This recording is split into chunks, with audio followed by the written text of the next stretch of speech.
Old Testament names: Genesis, Exodus, Leviticus, Numbers, Deuteronomy, Joshua, Judges, Ruth, 1 Samuel, 2 Samuel, 1 Kings, 2 Kings, 1 Chronicles, 2 Chronicles, Ezra, Nehemiah, Esther, Job, Psalms, Proverbs, Ecclesiastes, Song of Solomon, Isaiah,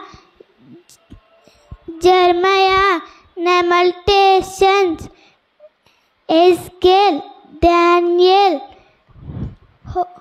Hosea, Joel, Amos, Obadiah, Jonah, Micah, Nahum, Habakkuk, Zephaniah, Haggai, Zechariah, Malachi. Thank you.